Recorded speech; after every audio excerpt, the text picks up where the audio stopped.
Salve Sobat Kita Katolik. Hari ini, kita akan bicara tentang sosok yang diagung-agungkan oleh saudara-saudara Protestan sebagai pahlawan, sebagai nabi pembaruan, sebagai sang pembebas Injil dari cengkeraman Roma. Sosok itu adalah Martin Luther. Kalian pasti sering dengar narasi standarnya yang diajarkan di sekolah-sekolah sejarah atau di gereja-gereja tetangga. Narasi itu berbunyi, gereja Katolik abad pertengahan itu korup, jahat, bobrok, jual-jual surat pengampunan dosa, menyembunyikan Alkitab dari umat, supaya umat tetap bodoh. Lalu tiba-tiba datanglah Luther yang gagah berani, yang suci, yang melawan paus sendirian dan mengembalikan kekristenan ke jalan yang benar, yang sudah hilang selama 1000 tahun. Narasi ini begitu kuat tertanam di benak banyak orang. Dengar baik-baik sobat, itu adalah dongeng. Itu adalah propaganda sejarah yang diciptakan untuk membenarkan sebuah pemberontakan terbesar dan paling tragis dalam sejarah gereja. Itu adalah mitos yang membius jutaan orang. Faktanya, Martin Luther bukanlah reformator dalam arti yang sebenarnya. Dia adalah deformator. Dia tidak memperbaiki gereja. Dia memecahnya berkeping-keping. Dia tidak memurnikan ajaran. Dia mengacak-acaknya sesuai dengan kecemasan pribadinya yang neurotik. Dan hari ini, kita akan bongkar 7 kebohongan besar yang lahir dari gerakan reformasi Luther. Kebohongan-kebohongan ini telah menipu jutaan orang Kristen tulus selama 500 tahun, membuat mereka percaya bahwa mereka sedang mengikuti Injil yang murni. Padahal mereka sedang mengikuti teologi seorang biarawan yang depresi, skrupulosis dan penuh amarah. Siapkan mentalmu. Kencangkan sabuk pengaman teologismu. Kita akan masuk ke dalam sisi gelap sejarah yang jarang diceritakan di buku teks. Kebohongan pertama dan yang paling fundamental adalah doktrin sola fide. Atau hanya iman adalah ajaran Alkitab yang murni. Ini adalah mother of all heresies atau induk segala bid'ah yang diletuskan Luther. Dia mengajarkan bahwa manusia diselamatkan hanya oleh iman saja, tanpa perbuatan, tanpa ketaatan hukum, tanpa amal kasih, dan tanpa sakramen. Dia berteriak dengan slogan yang terkenal, Pecca fortiter, sed crede fortius, yang artinya berbuat dosalah dengan berani, tapi percayalah lebih berani lagi. Bayangkan dampak psikologis dan moral dari ajaran ini. Luther begitu terobsesi dengan idenya ini sampai-sampai dia berani melakukan hal yang sangat fatal, mengubah Alkitab.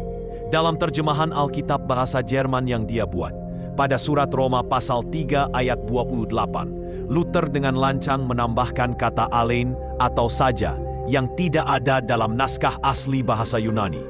Naskah aslinya berbunyi, manusia dibenarkan karena iman. Tapi Luther mengubahnya menjadi manusia dibenarkan karena iman saja. Ketika ditegur oleh para ahli kitab suci zaman itu tentang penambahan kata yang haram ini, dia menjawab dengan arogansi yang luar biasa. Katakan pada mereka bahwa Dr. Martin Luther yang menghendakinya demikian. Kehendakku adalah alasannya. Lihatlah kebohongannya. Dia bilang mau kembali ke Alkitab. Dia bilang Alkitab adalah otoritas tertinggi, tapi dia malah mengedit Alkitab demi mencocokkan dengan egonya sendiri. Dan apa kata Alkitab yang sebenarnya tentang hanya iman? Buka surat Yakobus pasal 2 ayat 24. Di sana tertulis jelas, hitam di atas putih, tidak bisa dibantah. Kamu lihat bahwa manusia dibenarkan karena perbuatan-perbuatannya dan bukan hanya karena iman. Satu-satunya ayat di seluruh Alkitab yang menggunakan frasa hanya iman adalah ayat yang mengatakan bahwa keselamatan itu bukan hanya karena iman. Luther tahu ayat ini menghancurkan teologinya sampai ke dasar-dasarnya. Makanya dia sangat membenci surat Yakobus. Dia menyebut surat Yakobus sebagai epistle of straw atau surat jerami yang tidak berharga, yang tidak punya karakter Injil, dan dia bahkan berniat membuangnya dari kanon Alkitab. Doktrin sola fide adalah racun yang membuat orang Kristen menjadi malas secara rohani. Mentalitas yang penting saya sudah terima Yesus sebagai Tuhan dan Juru Selamat, pasti masuk surga. Biarpun hidup saya kacau, biarpun saya tidak mengampuni musuh, biarpun saya tidak beramal. Ini adalah penipuan yang mengirim banyak jiwa ke neraka dengan rasa aman palsu. Iman tanpa perbuatan adalah mati, kata Yakobus. Iman yang menyelamatkan adalah iman yang bekerja oleh kasih, kata Paulus di Galatia. Memisahkan iman dari perbuatan adalah memisahkan tubuh dari nyawa. Kebohongan kedua adalah klaim bahwa sola scriptura atau hanya Alkitab menjamin kebenaran dan kesatuan. Luther mengklaim bahwa otoritas tertinggi hanyalah Alkitab, bukan paus, bukan tradisi suci, bukan konsili ekumenis. Dia berkata, hati nurani saya terikat pada firman Allah. Saya tidak bisa dan tidak mau menarik kembali apapun. Terdengar heroik dan saleh kan? Tapi ini adalah jebakan logika yang fatal dan menghancurkan diri sendiri. Pertanyaan sederhananya, siapa yang menentukan buku mana saja yang masuk Alkitab? Siapa yang bilang Injil Matius itu suci, tapi Injil Thomas itu palsu? Siapa yang menyusun daftar isi Alkitab? Jawabannya cuma satu, Gereja Katolik. Alkitab adalah produk tradisi Gereja Katolik. Alkitab tidak jatuh dari langit lengkap dengan jilid kulit dan resleting. Alkitab disusun, disalin, dikanonisasi dan dijaga oleh Gereja Katolik melalui Konsili Roma, Hippo dan Kartago di abad keempat. Tanpa otoritas gereja yang menetapkan kanon Alkitab, tidak akan ada Alkitab yang bisa dipegang oleh Luther.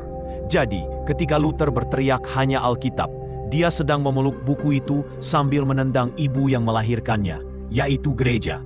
Itu adalah tindakan anak durhaka secara intelektual. Dan mari kita lihat buah dari pohon sola scriptura ini. Apakah doktrin ini menghasilkan kesatuan iman? Tidak. Sama sekali tidak. Hanya dalam waktu beberapa tahun setelah Luther memisahkan diri, muncul Ulrich Zwingli di Swiss, muncul John Calvin di Jenewa, muncul kaum Anabaptis yang radikal. Semuanya membaca Alkitab yang sama, semuanya mengklaim dipimpin Roh Kudus yang sama, tapi tafsirannya beda-beda. Dan mereka saling mengkafirkan satu sama lain. Luther dan Zwingli bertengkar hebat soal Ekaristi. Luther bilang, ini tubuhku, artinya ada Yesus secara nyata atau konsubstansiasi. Zwingli bilang, itu cuma simbol. Calvin bilang, itu cuma kehadiran spiritual. Siapa yang benar menurut prinsip sola scriptura? Tidak ada wasitnya. Karena paus sudah dibuang, maka setiap orang menjadi paus bagi dirinya sendiri. Sola scriptura melahirkan anarki teologis. Hari ini ada lebih dari 40.000 denominasi Protestan di seluruh dunia yang ajarannya seringkali bertabrakan, mulai dari yang sangat liberal sampai yang sangat fundamentalis. Dan semuanya mengklaim berdasarkan Alkitab. Ini bukti nyata dan tak terbantahkan bahwa Alkitab butuh magisterium atau kuasa mengajar gereja untuk menafsirkannya dengan benar dan otoritatif. Tanpa magisterium, Alkitab menjadi buku yang bisu yang bisa diperkosa maknanya oleh siapa saja sesuai selera. Kebohongan ketiga adalah fitnah sejarah bahwa Gereja Katolik menyembunyikan dan melarang Alkitab bagi umat awam. Ini adalah hoaks sejarah yang paling sering diulang-ulang untuk mendiskreditkan gereja. Katanya Gereja Katolik jahat karena melarang umat baca Alkitab dan merantai Alkitab di gereja supaya tidak dibaca. Mari kita luruskan dengan fakta. Sebelum mesin cetak ditemukan oleh Johannes Gutenberg, yang notabene seorang Katolik pada tahun 1440, setiap Alkitab harus disalin dengan tulis tangan. Bayangkan prosesnya. Butuh waktu bertahun-tahun bagi seorang biarawan untuk menyalin satu Alkitab lengkap. Butuh kulit dari ratusan domba untuk membuat kertas perkamennya. Harganya sangat mahal, setara dengan harga sebuah rumah mewah atau kebun anggur yang luas. Tentu saja Alkitab dirantai di gereja. Rantai itu fungsinya bukan supaya tidak dibaca, tapi supaya tidak dicuri. Sama seperti buku telepon di telepon umum zaman dulu dirantai. Itu justru supaya semua orang bisa datang ke gereja dan membacanya di sana. Karena perpustakaan umum belum ada dan orang biasa tidak mampu beli Alkitab pribadi. Dan siapa yang menjaga Alkitab selama 1500 tahun dari serangan suku-suku barbar, dari kerusakan cuaca, dari serangan bidat-bidat gnostik, para biarawan Katolik yang menyalinnya siang malam di biara-biara dengan tekun. Kalau Gereja Katolik mau memusnahkan Alkitab dan menyembunyikan kebenaran, gampang saja, bakar saja semuanya di abad ke-5 atau ke-6 saat gereja berkuasa mutlak. Tapi tidak, gereja melestarikannya dengan darah dan air mata. Ironisnya, Luther justru yang melakukan vandalisme Alkitab. Dia membuang 7 kitab perjanjian lama yang disebut Deuterokanonika seperti Makabe, Tobit, Yudit. kebijaksanaan Salomo, Sirah, Baruk yang sudah dipakai Yesus dan para rasul dalam versi Septuaginta. Kenapa Luther membuangnya? Karena kitab-kitab itu tidak mendukung teologi barunya. Misalnya dia membuang kitab Makabe karena di sana ada ayat yang jelas tentang mendoakan orang mati yang menjadi dasar doktrin purgatorium atau api penyucian. Jadi, siapa yang sebenarnya musuh Alkitab? Gereja yang menjaganya utuh 73 kitab selama ribuan tahun, atau Luther yang menyunatnya jadi 66 kitab hanya karena tidak sesuai dengan selera pribadinya. Kebohongan keempat adalah narasi bahwa gereja Katolik menjual surga melalui skandal indulgensi. Ya, kita harus jujur mengakui ada oknum biarawan Dominikan seperti Johann Tetzel di Jerman yang berkhotbah ngawur demi mengumpulkan dana pembangunan Basilika Santo Petrus. Dia punya slogan kacangan, begitu koin berdenting di kotak, jiwa melompat dari purgatorium. Itu salah, itu penyalahgunaan, dan gereja Katolik sudah mengutuk praktik penyalahgunaan itu secara resmi di Konsili Trente. Gereja mengakui ada korupsi di tingkat oknum, tapi Luther memanipulasi fakta ini untuk menyerang konsep indulgensi itu sendiri secara teologis. Indulgensi bukanlah beli tiket surga. Indulgensi adalah penghapusan siksa dosa sementara atau temporal punishment akibat dosa yang sudah diampuni. Konsepnya sederhana dan adil. Kalau kamu memecahkan kaca jendela tetangga saat main bola, kamu minta maaf dan tetangga memaafkanmu. Itu pengampunan dosa. Tapi apakah masalah selesai? Tidak, kaca jendela masih pecah. Kamu tetap harus ganti rugi atau bekerja untuk memperbaikinya. Itu penitensi atau silih.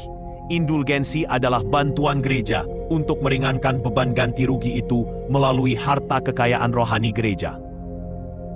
Luther menolak indulgensi karena dia menolak adanya purgatorium dan menolak pentingnya karya penitensi. Bagi Luther, dosa tidak perlu dibereskan konsekuensinya. Cukup ditutupi oleh darah Yesus seperti salju menutupi kotoran kuda. Di bawah salju itu tetap kotoran, tapi tidak kelihatan. Teologi Katolik jauh lebih alkitabiah dan transformatif. Rahmat Tuhan tidak cuma menutupi, tapi membersihkan dan mengubah kita dari dalam. Luther menawarkan anugerah murahan atau cheap grace. Gereja Katolik menawarkan pemulihan keadilan yang sejati dan kekudusan. Kebohongan Luther adalah menyamakan penyalahgunaan oknum dengan kesesatan doktrin. Itu sama saja bilang kepolisian itu lembaga jahat dan harus dibubarkan cuma karena ada satu polisi yang korup di jalanan. Kebohongan kelima adalah konsep imamat umum yang menggantikan imamat jabatan.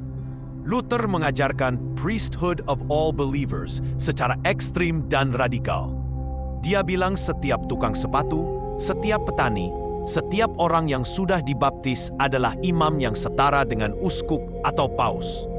Tidak perlu lagi ada kasta klerus. Tidak perlu ada tahbisan khusus. Ini terdengar sangat demokratis, egaliter, dan membebaskan rakyat jelata dari dominasi klerus.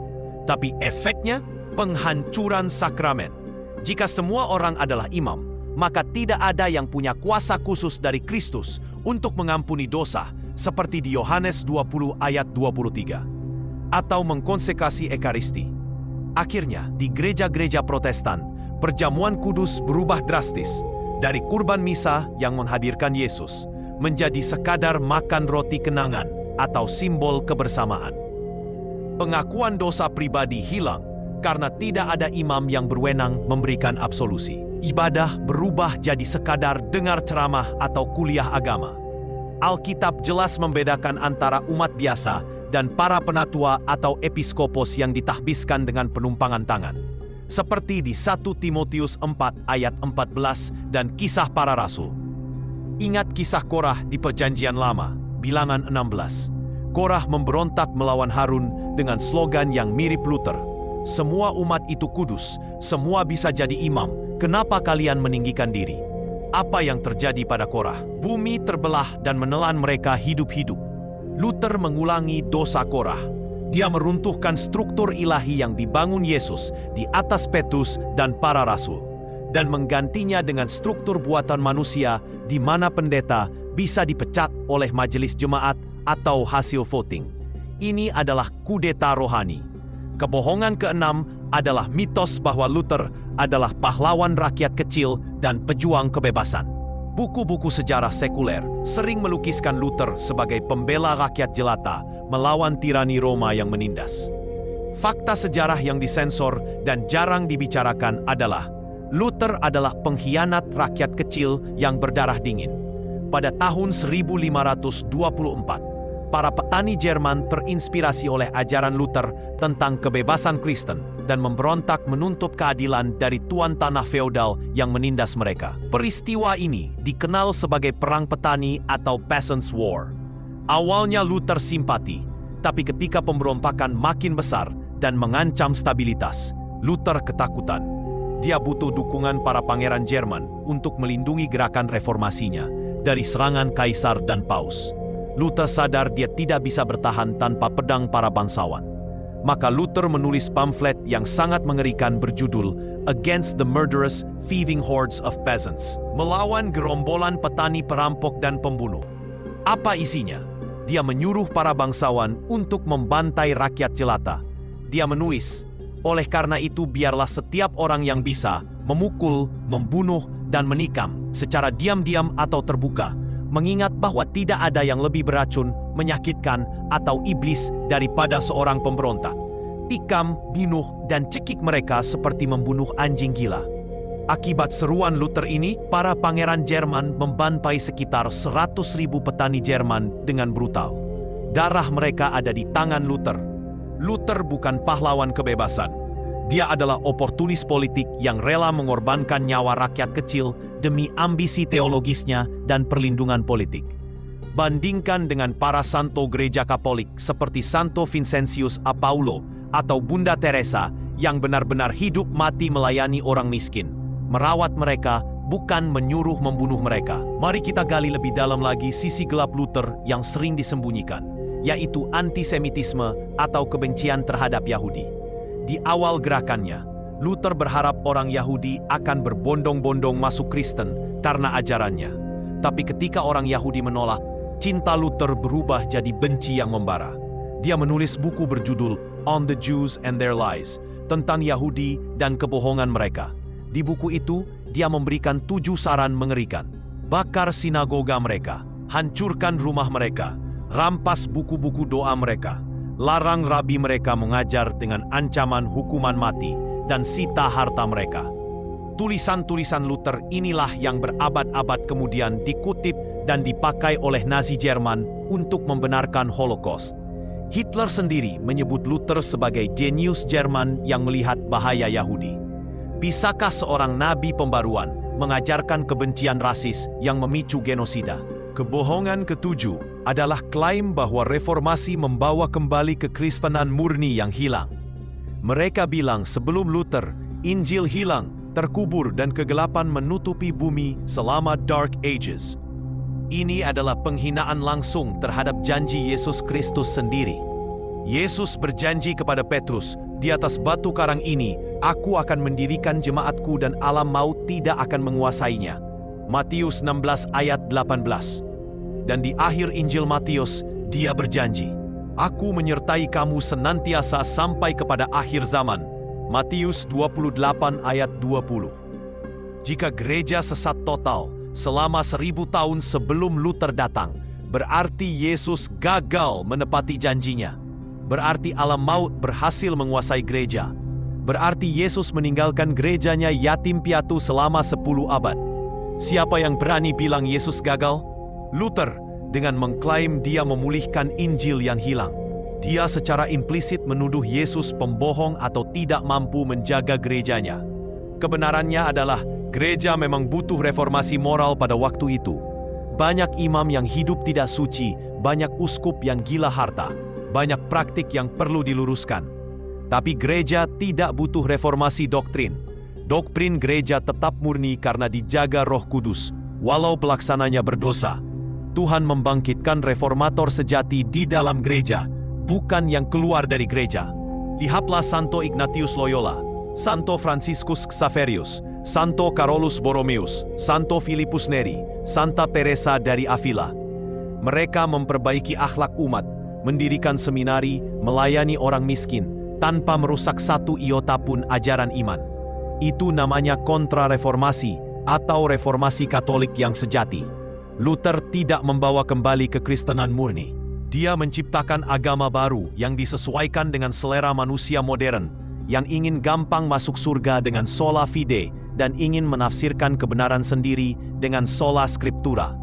Reformasi Protestan bukanlah kebangkitan, melainkan bencana terbesar yang merobek jubah Kristus yang tidak berjahit. Perpecahan ini adalah skandal yang membuat dunia sulit percaya pada Yesus, sesuai doa Yesus di Yohanes 17, supaya mereka menjadi satu, agar dunia percaya. Kita juga perlu memahami psikologi Luther untuk mengerti teologinya. Luther adalah orang yang menderita skrupulosis akut, yaitu penyakit rohani di mana seseorang merasa selalu berdosa besar, padahal cuma dosa kecil atau godaan. Dia mengaku dosa berjam-jam setiap hari, sampai bapa pengakuannya bosan. Dia membenci bayangan Tuhan yang menghukum. Teologi sola fide sebenarnya adalah mekanisme pertahanan diri atau coping mechanism Luther untuk mengatasi kecemasan jiwanya sendiri. Dia butuh teologi yang memberinya rasa aman instan, maka dia menciptakan doktrin sekali selamat tetap selamat dan hanya iman. Jadi teologi Protestan berakar pada krisis psikologi satu orang, bukan murni eksegese Alkitab yang objektif. Peristiwa debat Leipzig tahun 1519 antara Luther dan teolog Katolik Johann Eck juga membuka kedok Luther.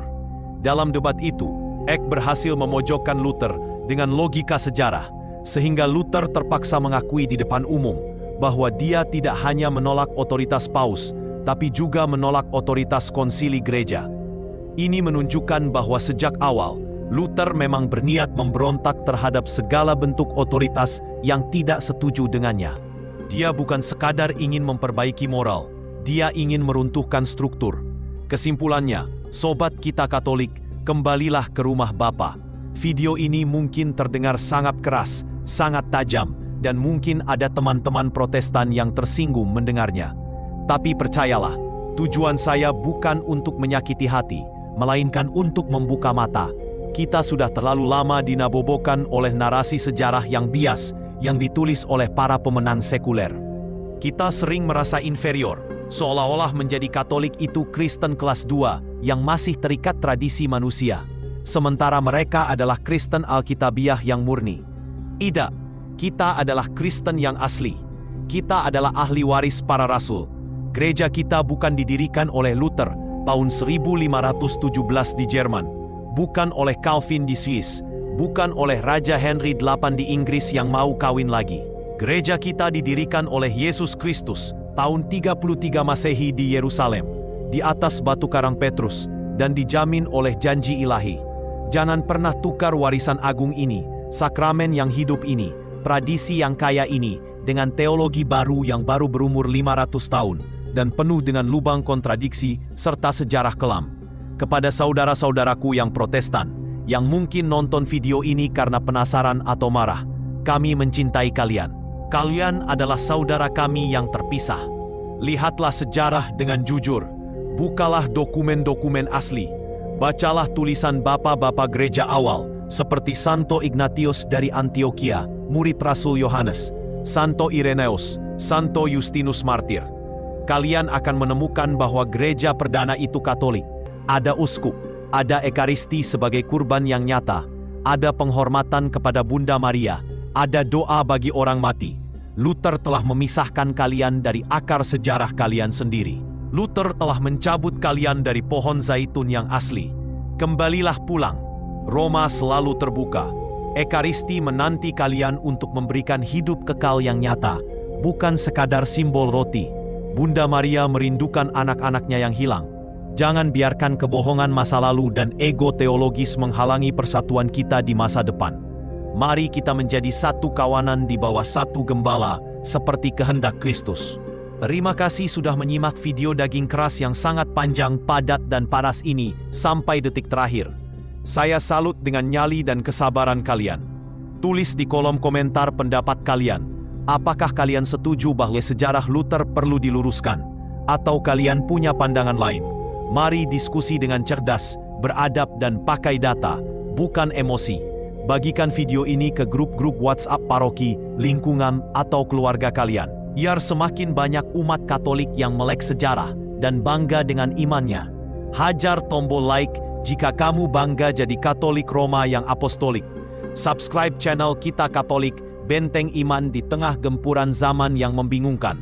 Sampai jumpa di video berikutnya.